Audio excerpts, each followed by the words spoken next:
Ladies and gentlemen, welcome to Man in America. I'm your host, Seth Holhouse.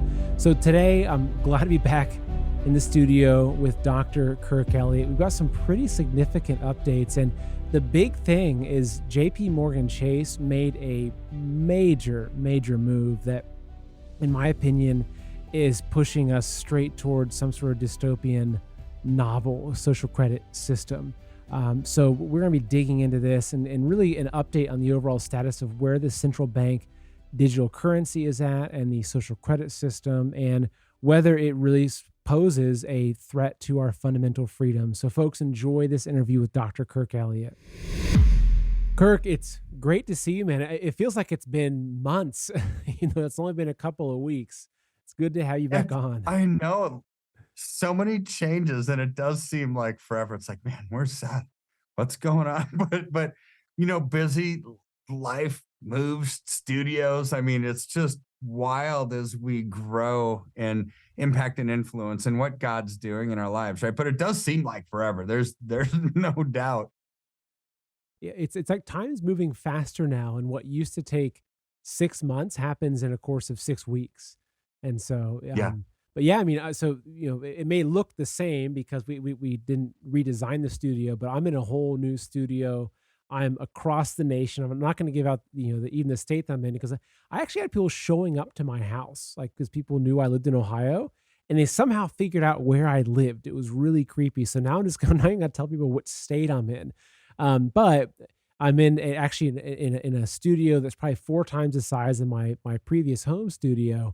And we have some really good plans. We're going to be building an in-person set. Hopefully you'll be coming out for like a long, 3 or 4 hour deep dive interview. So amidst the craziness, there's actually a lot of really good things going on. Well, I can't wait for that. That would be great. And I'm really counting down the minutes till we get to do that, because there's always so much to talk about. And when we get together, it's just the synergy is even better than when we're just on a video call here. So I can't wait. It is. So diving into, there's so much to talk about, but there's one story that I saw over the past couple of days that had all of my sirens going off, and for a lot of different reasons. And that is the story of Dr. Joseph Mercola had his Chase accounts shut down, and not just his Chase bank accounts.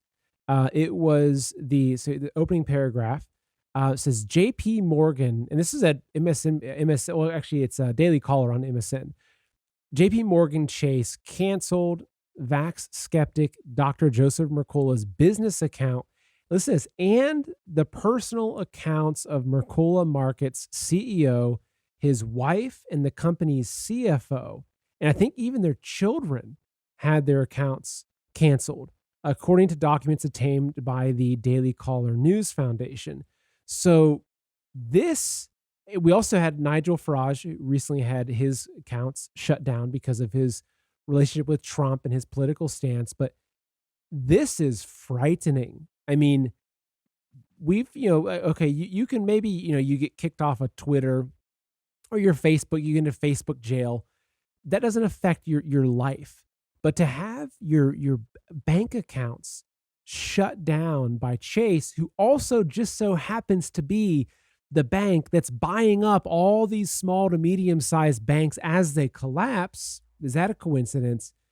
I mean, what is this? What kind of future does this show you, Kirk? Well, okay, so there's a lot to be alarmed with on this. So, most of our viewers on this show would really resonate well with the message of Nigel Farage or Dr. Mercola, right? It's like, so who is Dr. Mercola? He's not like a political activist. He wants people healthy, right? He has supplements, he has vitamins, he's a doctor, he wants them healthy, and he spoke out against vaccines, right? He was a skeptic on it, right? So, but they didn't give him that reason, really. They just said, we're cutting you up. But here's the scary part about what they did. They didn't just say, you're not being able to access your account anymore, but anybody that works for you, their spouses and their kids. It's like, what? So now anybody that kind of has an association with you, if they don't like you, could see their stuff go away, right? And their access to their money. Now, we've been here. So here's where we've been talking about for months now, the whole concept of central bank digital currency and the whole notion that it's all about control. It's all about people control. It's all about social control. It's like, Kirk, why would you say it's about social control? Because they said that it is. In the Federal Reserve docket OP-1670, when they're defining what money is in the FedNow app, this is where they basically designed the FedNow app and it was put in the Federal Register. The definition of money, a unit of exchange. Yeah, you give somebody some cash and you can buy something with it, right? It has a value, $5, $10, $20, and it should be a hold of value. You expect if you have this $20 bill in your pocket for a few months, it's going to be worth $20, a little while from now. Well, inflation is eroding that, right? So they got a problem with that. But they added this fourth definition to money, which is social control. It's like, so I don't say that I'm saying it. This is what they redefined money as. And now when you fast forward 3 years from those statements, we're seeing what they mean by social control. When you shut down Joseph Mercola because of his stance on vaxes, when you shut down Nigel Farage, a very popular, British politician, right? He led the Brexit movement. He was pushing for freedom for people in the United Kingdom to get out of the European Union. He wanted the people in England to be able to vote for themselves and have their voice heard, right? But so because he's a prominent politician, they had to give a 40-page dossier on why they gave him the boot from his bank, which was Coutts, Coutts was the name of the bank. Now, this bank is kind of this upper echelon, upper crust, snooty, kind of only wealthy people can go to this private wealth management bank, which he is a very wealthy person. I'm not talking about somebody that nobody would really care about, a bank, like you or me or Jane Doe that has $1,000 at Bank of America, right? Just this is a very prominent person. It's not somebody like us, right? So they were willing to actually take the heat for what they did. But in the announcement, in the dossier, when they explained why they got rid of them, so they said Brexit was mentioned 86 times in this memo, Russia 144 times, PEP, which I'm not even sure what that is. It might be some kind of a European thing, 10 times, but also support for Trump, views on immigration, net zero, and the vaccine. So ideology, right? So now they're getting in trouble for impeding people's freedom of speech. It's like, oh, and they claim, no, they have the right to say what they want to. It's like, no, they don't. People have freedom of speech nowadays if you agree with the globalists. If you don't, you have none, right? So that's how they're now defining freedom of speech. It's like, you can say whatever you want as long as you agree with us. Other than that, you can't say anything because now we have teeth and we'll cut you off from your money if you say anything that deviates from the message that we want you to say. It's gotten that extreme. And that's why this Mercola thing is actually even more scary, so to speak, than Farage. Why? Because it's an American bank. It's JP Morgan Chase. It's the bank that's buying up all these other banks around the country. And so pretty soon you're going to have all this consolidation in the banking world, held under maybe 4 or 5 big international money center banks that are buying the medium banks. The medium banks are buying the small banks, all under this one umbrella, with this weird notion that under programmable money, which is what central bank digital currency is, and under having in a central bank digital currency world, a new process where all of your assets come together under a unified ledger, where they know the source of the funds, they know the use of the funds, they know who the owner is. It's the opposite of blockchain decentralized cryptocurrency where everything is private. They control the data. They know everything about you, but it's no longer immutable and it's no longer unprogrammable. meaning they can change the ownership whenever they want, for whatever reason they want. And ideology, or how you think, how you believe, is going to be whether you keep married to your money or not. I mean, this is what they are showing us by their actions. All right, folks, I've got a quick message for you. I have one simple question. If today you could no longer go purchase more food for your family with the food stores that you have in your home, how long would you be able to feed your family? Would it be a week, 3 weeks, a month, 2 months, a year? This is a really important question, folks, that we have to be very realistic about, because the elites are proactively trying to put us into a state of food crisis and a state of famine. I'm sure you've seen all of the different food processing plants and farms that are blowing up. You've got cattle dying by the tens of thousands. They're proactively trying to collapse our food system because they know if they can control our food, they can control us. And so one of the best ways to be outside of their control is to be able to have our own stores of food and to be able to produce our own food. So there's really two things I would recommend. One is having heirloom seeds that you can grow your own food with, making sure that they're non-GMO heirloom seeds, that way you can harvest your seeds this year, use them next year. You can use these seeds for generations. Literally, that's how it will work. The other thing, though, is this high quality storable food. This is food that's sitting somewhere. It's hidden in your basement, buried in your backyard, whatever it is. So that way, if there is a crisis, if there is an emergency, you might have 3 months set aside to get through that time period. And so for this, I would highly recommend a company called Heaven's Harvest. This is an amazing Christian owned patriot company. And what they're doing is they're making high quality storable food. Again, a lot of the food companies, they say these food buckets, they're all about maximizing calories per dollar. They're filling the buckets with a bunch of filler and junk like sweet beverages, etc. But Heaven's Harvest, they focus on very high quality food that will last up to 25 years on the shelf. They also sell heirloom seeds. So you can buy all of your seeds, you can buy all of your storable food. And look, folks, personally, I would recommend having at least 3 months per person in your household, if not 6 months or even a year. Again, depends on your budget, but I would definitely make sure you have some seeds, because those seeds could be worth their weight in gold, if not more, in the future. So to go ahead and do this right now, go open up a new tab and go to heavensharvest.com. And if you use the promo code Seth, that's SETH, promo code Seth, you'll save 15% off of your entire order. So again, folks, the time is running out and you'd rather be 3 months or 1 year early than 1 day late. Again, heavensharvest.com and use promo code Seth to save 15% today.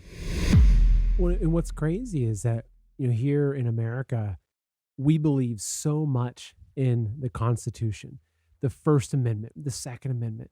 And just looking at the First Amendment, there's been so much fight over the deplatforming that's been happening on social media, right? The shadow banning, the accounts being shut down, the demonetization. There's been so much about that. And it's like this is a direct threat to our freedom of speech. And the thing is that if you look at Twitter, or now X, which I like Twitter much better, but okay, that's a different story.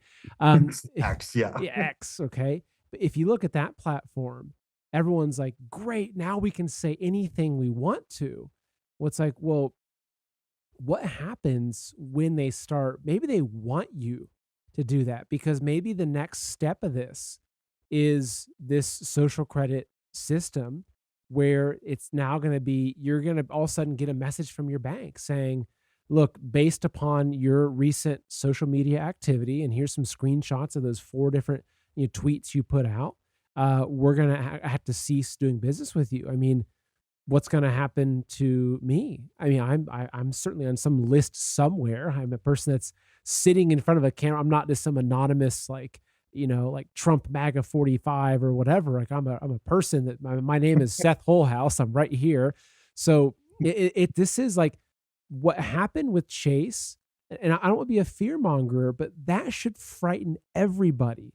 Because that right there, it's like what we're seeing is that they're inching forward, they're pushing forward this agenda, and they're doing it step by step by step. And it always happens with the big guys first. When they kicked Alex Jones off of social media, right, off of YouTube. I bet a lot of people, a lot of people said, "Oh gosh, well, Alex Jones, he's out there, he's the prominent one.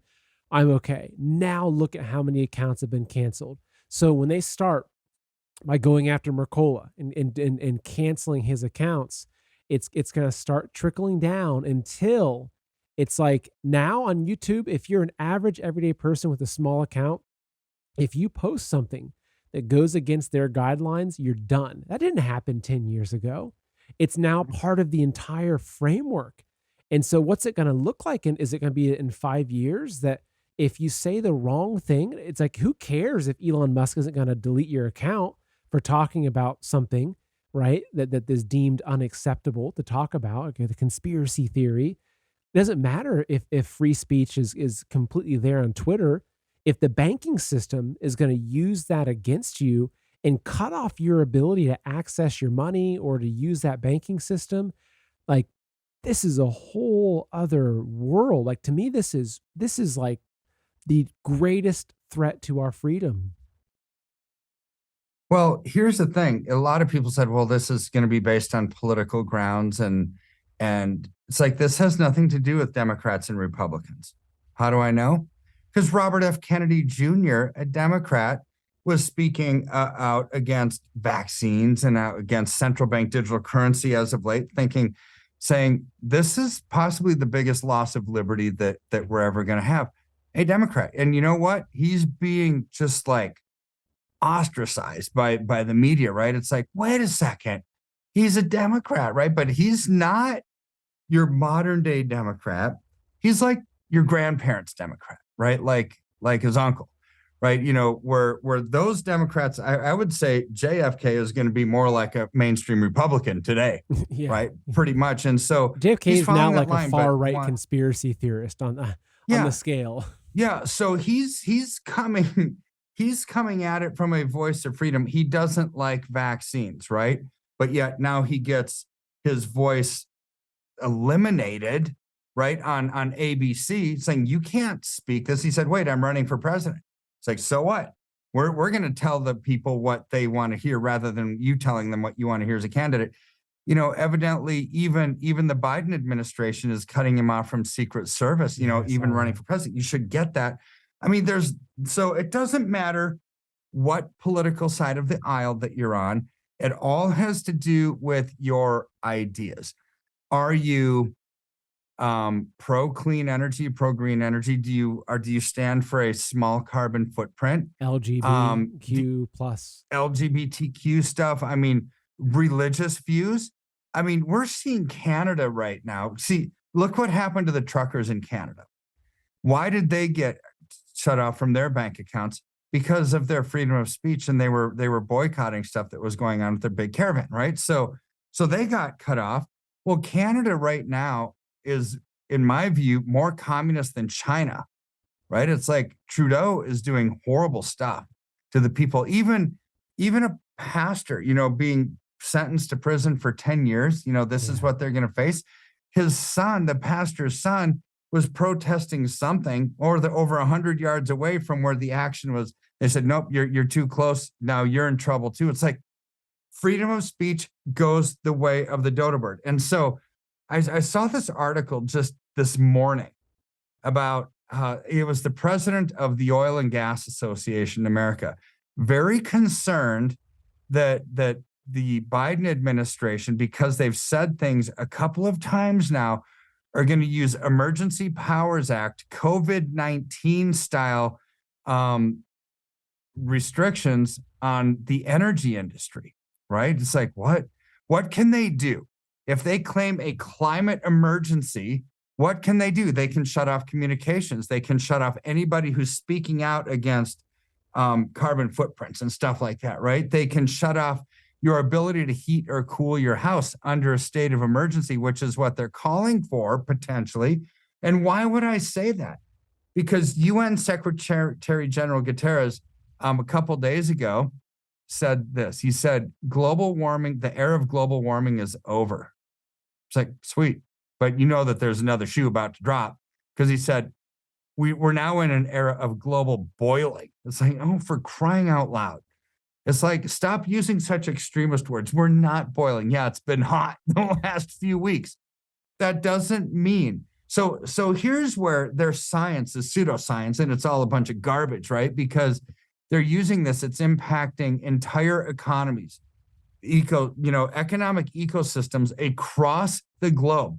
They're using it to change currencies, right? Because if you shut off oil and gas, look at everything that's going to impact. Plastics are made by oil, right? I mean, good. What do they want us to have, right? So you look at this stuff that's happening. It's like a boiling point in the economy, and so you've got Biden saying crazy things like, "We're going to block the sun because we need to cool the Earth down a few degrees." And here's the pseudoscience that's behind it. I thought global warming caused the oceans to rise because it melts the polar ice caps, right? They said if we cool down the Earth, well, then it's going to cause the oceans to rise, and a lot of the coastal cities might be underwater. It's like, wait a second, that's going to happen if you cool down the Earth. I thought it happened if you raised the. I mean, they don't know. They're just using these fearmonger tactics. But this is what it's all about. This is why I went down this rabbit trail, is because stopping people from accessing their money is the biggest fear tactic in the world. Just like the whole world is going to boil up and all the coastal areas are going to be underwater.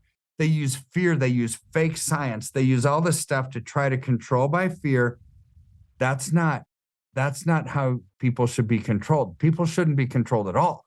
People should be controlled by their own internal ethics and morality. And what God gives us is freedom to make a choice, right? With every choice that we have, whether we have a choice as Christians, for example, to sin or not to sin, to believe in Jesus or not believe in Jesus. Every religion has benefits of doing something the way that you should and consequences from doing the way stuff that you shouldn't, right? Every single religion. But when you're talking about these kind of things, that should be your moral compass, not fear. Freedom to make choices and have consequences, good or bad, from those choices, are what should compel anybody to do anything, not fear of cutting you off from your money. But this is the difference between God's economy and man's economy.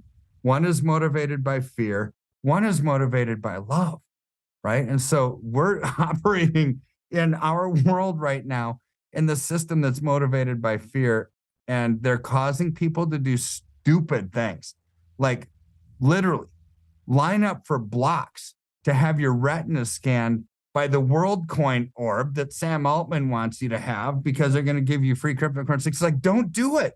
Seriously, don't. I'm looking at these pictures and I'm out loud. I'm saying, seriously, don't do it. It's like when you watch a thriller or a suspenseful movie and there's always the dumb people that go down the dark hallway and say, don't go in that room. I'm going to go in this door. It's like, no, as the viewer, you know there's a monster behind that door. It's like, you fools. Everybody always does it. But this is how I feel like they're just like lemmings walking off the cliff. They're saying, oh, yeah, I want to get my retina scanned. I don't know why, but it sounds like a good idea because it's going to be more convenient, right? It's like, boy, choices for the sake of convenience never have a good result. Exactly. And that's the thing, is that they're using their, unfortunately, I think a large portion of, say, America, not sure what percentage perhaps, will just follow along. And there'll be a day when they come out and they say, look, the fiat currency system has run its course. Look what's happening with the bank collapses, and here's why a digital universal bank, or UBI, universal basic income, is going to be really good for you, and they're going to roll that out. I think a lot of people will just say, "Oh, okay, great." I mean, look at people on their second and third booster, right? So, but this is something I think that, as again, you're coming back around to this and looking at what happened to Mercola, right? And I did a recent interview with Aman Jabi about basically what he's saying is that the social credit system is already here in America. It's just we don't see it in the same way we see it like we do in China. But it's here. The infrastructure is here. And that's what it's like with Mercola. It was a lot of ways, it was his digital presence that caused a ripple effect into the physical world where he can no longer go to that bank account and pull his money out at that ATM. right? And they didn't steal his money. He probably had to move it to somewhere else, but still, there's real world ramifications. And so, I want to bring up, there's another Zero Hedge article I want to read through a couple of points on, because it really helps drive the point home, because we've spent a lot of time talking about central bank digital currency. And I still, as I said a year ago, I believe that CBDCs are the single greatest threat to our freedoms. They're the single greatest threat. So let me go read through a little bit of this article, because this really helps put into words what life would be like under a central bank digital currency. So, pardon me, published on on Zero Hedge. So the CBDCs are coming, and the elite plan to use these digital currencies to enslave humanity. Not really mincing words with the headline there. Central bank digital currencies are feverishly being developed all over the globe, and this is something that should deeply alarm all of us. So I'm going to read this. This next paragraph is really important. For a moment, I would like you to imagine a world where the government instantly knows whenever you buy or sell something. No transaction would ever be truly private, not even your most personal or embarrassing ones. In addition, your money would not truly be your own under such a system.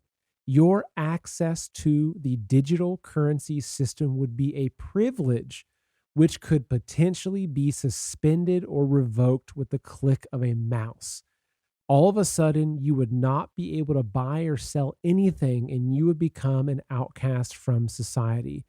Under no circumstances should any government ever be given such power. Unfortunately, the central bank digital currencies are coming, and they're going to radically change how commerce gets done. So this is a long article that goes in and just details the progress that all the different banks have made, whether it's the Federal Reserve or the UK or the EU, with the launch of their digital version of the euro. Brazil, how they're testing their central bank digital currency. It says that a CBDC is currently being tested in Brazil, and it turns out that it has hidden backdoor features that would actually allow the government to freeze people's funds and adjust their balances at will. Okay, even Russia with their digital ruble that was just signed into law, right? So this is serious, right? And then here it says that overall, it's being reported that 130 different countries are now interested in potentially developing their own central bank digital currency. So out of 195, 130 nations are moving towards building CBDCs. And so what it concludes, which I think is really important, is saying let us hope that nothing like this happens anytime soon, but we are truly living in unprecedented times, and they're only going to get crazier with each passing year. Understatement of the decade. If we're going to object to the implementation of central bank digital currencies, the time is now. Hopefully we can get a lot more people in the general population to wake up, because the clock is ticking. And so I just that really struck me, that article, because it's CBDC, it sounds like some fancy thing, but like looking at this is what it actually looks like. It's like, they told us you own nothing. Like that's CBDC, is you own nothing. You're given a digital credit by the global centralized system. And as long as you play by their rules, you can still use that central bank digital credit that they give you. I mean, what do you think about after hearing me read that? Well, the enslavement piece is a scary word, but this is exactly what they're doing, right? Because in a digital world where they can cut you off from buying or selling, unless you agree with them. I mean, isn't that really the true concept of slavery? Right? I mean, it is. Your money is not your own. Your life is not your own. You're giving up ownership. And this is what programmable money is all about, according to Dr. Pippa Malmgren of the World, Economic Forum. When she coined this term, I mean, maybe not coined it, but the first time we really heard about it was back in 2020, when she was talking about this. It's like, wow, programmable money. the ability to not let you buy or sell unless your digital social profile adds up to what they want, your social credit score. So the whole concept of immutability is so immutable and programmable, right? So those two concepts. So a blockchain, the cryptocurrency like what we're used to, it's immutable. I mean, it can't be changed. Non-programmable, it can't be changed. Under this new system, the back doors that you just talked about, the ownership can be changed. The amount can be changed. But here's one of the worst things about all of this. It has a time value. So you can program a time value to your money, meaning, let's just take this example. It's like, hey, Seth, you've been working really hard your whole life. You have $100,000 sitting in your bank account for retirement, right? You're saving up for a rainy day. You're saving up to buy a house. You're saving up to do whatever. Well, under this system, they say, well, yeah, it's July. Hey, Seth, December 31st of this year, all the money that you have is going to expire worthless. It's a use it or lose it, right? So it's like, what are you going to do? And they would use this to try to stimulate the economy. It's like, we need everybody to spend right now. Let's get us out of these economic doldrums. We're going to get everybody spending. Boom, economy fixed, right? This is their methodology. What happens on January 1st? You used all of your money.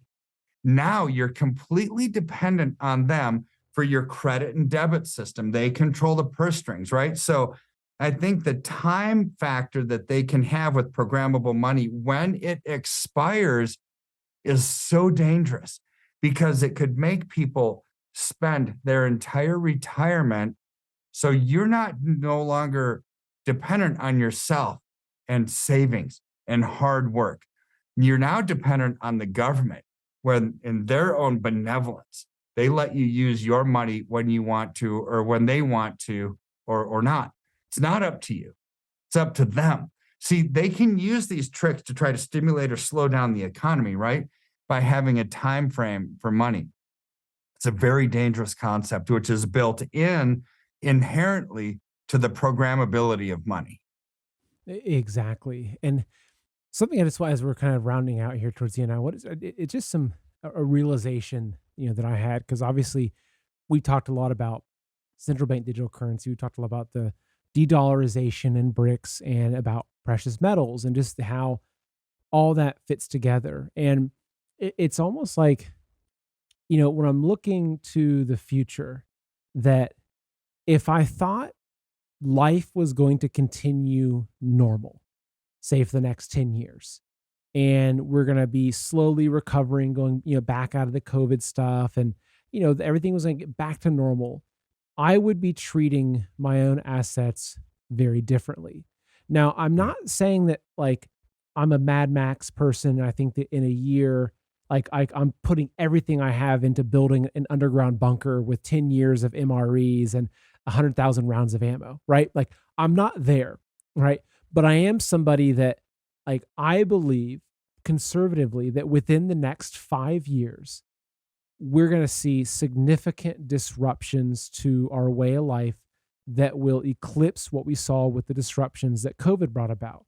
Not to say that we're going to be in gulags in 5 years. I just think that we're at the end of a system, right? We're experiencing the death of an old system. They want to bring in their new system, but I think a lot of us are going to opt out of that and have our own system. And that's a whole different discussion. But when I'm looking at like my own assets, because I've been reflecting on this recently, because we're moving, we're in the process of moving, we're building a house, we're selling a house, and I've had to think about these things. Okay, like how do I manage the assets that are associated with that? And something that I've realized, because if I have a little bit of extra money, I always just tend to go towards silver. Occasionally a little bit of gold if I come across something that's interesting, but it's mostly just silver. And it's because I'm not looking at it and saying, what can I do with this money that I can make 7% a year or 10% a year over the next 5 years? And it's like, it's not an investment vehicle, right? Like I don't have any money in the stock markets. I pulled everything out of all that stuff because for me, it's like, I want to do everything possible to take the assets that I have and just preserve them. It's like there's a storm coming, right? There's a storm coming. I'm not interested in trying to look and say, well, the stock market's doing pretty well right now. So I'm going to keep this one in Apple and I'm going to keep a little bit over here in this. It's like I'm looking at it and saying, I think that sometime over the next 5 years, there's going to be some level of turmoil. And if so, my own personal belief is like, I'm just trying to batten down the hatches and secure what assets I do have to make sure that I can get through that and get to the other side of it and still have those assets. Because as much as like right now is like maybe the stock market's doing great and you're making 8-10% a year and you want to leave it in there, if after 5 years that gets wiped out, or as we saw with the unified ledger, as an asset, it all gets put on to the BIS unified ledger and thereby is now controlled as a digital asset in the same way that central bank digital currency would be. It's like I'm trying to avoid that in every way possible. And so I just wanted Right. to share that because obviously, we talk about precious metals and that's what you do, but I would never recommend anybody do anything that I don't really believe in. And I had this experience lately in thinking about it is like it really made me click and made me think, you know what? Like I feel like I've done the right thing. Like I feel like I've actually made the right decisions with how I've managed these things. I just wanted to share that with you because it was just this little kind of light bulb that had went off for me. No, I mean, it's the same light bulb that's going off for a lot of people right now, right? People are scared, and I wanna leave people with, don't be scared. I mean, yeah, just because Seth, you and I talk about politics and the economy and how dark it is, it's like, we don't make up these rules. We don't make up these policies. The people that we voted for did, right? It's like, we're just talking about a bad policy, but yet, if I were to focus on the storm, I would be very scared. I simply would because there's no hope. There's no hope in the storm. It's too bad. It's too ugly. It's too nasty. The waves are too big. The wind is too strong. However, I'm focused on the solution. And in anything in life, when you focus on the solution instead of focus on the storm, that will put a smile on your face because you know that there's hope. You know that there's an answer. You know that you're not going to be in this spot forever, right? And we do have a solution. We have a good one. Whether it's investing into silver right now as a tangible asset that's not part of like this unified ledger, right? It's like real estate's going to be part of this unified ledger because it's not totally private. You have a title on it and you have property taxes. Therefore, it's not really private. Something that's totally private, it kind of gets out of that system. But we also have this other hope that's starting to percolate. And that is the rise of the state sovereignty system, right? Where you've got states' rights are coming up, and you've got states like Texas and Alaska that want a state chartered central bank backed by gold. Get out of the federal system, get out of FDIC, get out of this FedNow app system. And you've got governors like DeSantis in Florida saying, we're not going to accept CBDC. You've got 8 other states, Louisiana, Arkansas, Utah, Oklahoma, Wyoming, that are now saying gold is legal tender in our states, meaning you can use it as currency, right? So I've seen this groundswell of support. So one other thing that you can do outside of reallocate your assets, call your state legislators. Seriously, because they will answer the phone. Generally, their offices will. Try to call your US ones. You're never going to get through, right? But call your state ones and say, hey, what Texas and Alaska are doing, we want to do the same thing. Propose legislation for a state chartered bank to get out of this federalist juggernaut and actually bring us freedom. This is why we voted you in, right? So use your voice, use your power of your vote, use the power of your thoughts to help encourage your state legislators to start doing the right thing. Because in all of this globalist bringing everything together into one global union, I'm seeing the opposite start to happen too, and that's states wanting states' rights and away from this globalist, communist, fascist juggernaut, right? And having their own rights for their own people, for their own citizens of those states. This is what I see happening. It's almost like the opposite spirit starting to manifest itself when this government overreach and control starts really trying to dig in deep. Yeah, and I think the key is just which boat are you on, right? Yeah. It's like, are you on their boat? Or are you on the boat of true sovereignty, right? So, Kirk, we've reached the end of our we have an hour set aside. But we always spend a lot of time chatting at the beginning, especially today. We haven't seen each other for some time, but if folks do want to get a hold of you, we've got a special link set up. Just goldwithseth.com.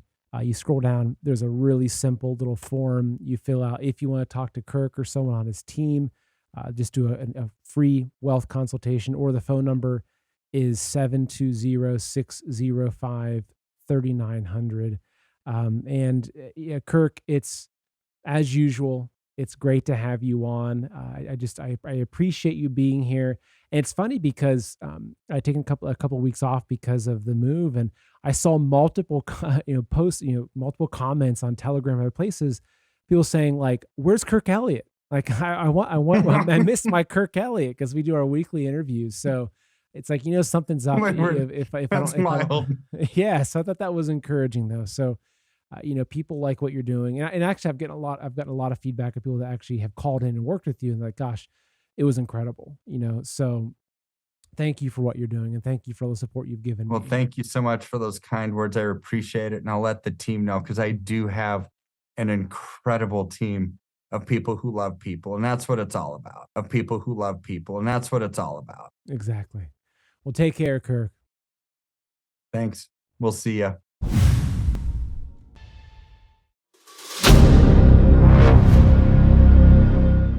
I'm looking for partners, collaborators, colleagues who want to join forces with me around the globe and create real value, generational wealth, and financial freedom for everyone else around the world. Get involved in the cryptocurrency markets, get involved in the NFT markets. This is your moment. Life all comes down to a few moments. Don't let this pass. Now it's not too late. Next year's going to be too late. Ultimately, this is about freedom. That's the way I see it. This is about giving power back to the people and enabling billions of people worldwide to use the financial markets to improve their lives and those of their friends and their families and their communities. Honestly, I think it's a violation of human rights not to allow people basic access to financial services. Because right now people are being kept in the dark, they're being robbed of education, and it's a travesty. And so I'm looking for people that want to join me and be a part of this solution. And that all happens inside the DeFi Academy. The gains my students are making are absolutely amazing. Double, triple digit gains in the first month alone. That's amazing. This will change your life. Now is the time to get involved. I'm going to tell you exactly how my students in my academy made money in the last 30 days. I'm talking about real trading results. And let me just whet your appetite a little bit. Let me hit you with some numbers. I'm talking Brendan from New Zealand is up 68.77% on the month. Steve from Europe up 83%. Albert in Singapore up 169.9% on one single trade. I got Susan up 153% on her call options alone, also rocking 139% returns and 442% returns as well on individual trades. These are people that are changing their financial future in the last 30 days, but it's based on trading discipline. I've graduated over 500 students from inside my academy from over 54 countries around the world. It's amazing. When it comes to crypto, DeFi, and blockchain, we love this space. We truly believe it's the future. This is down to our core. It's authentic to what we're doing, and everybody can tell through the camera because you can't make this stuff up. If you're watching me now, wherever you are, I implore you, take 60 seconds right now and join my academy. Apply today. Now you've got a chance. Life all comes down to a few moments. What are you going to do? What's the choice that you're going to make?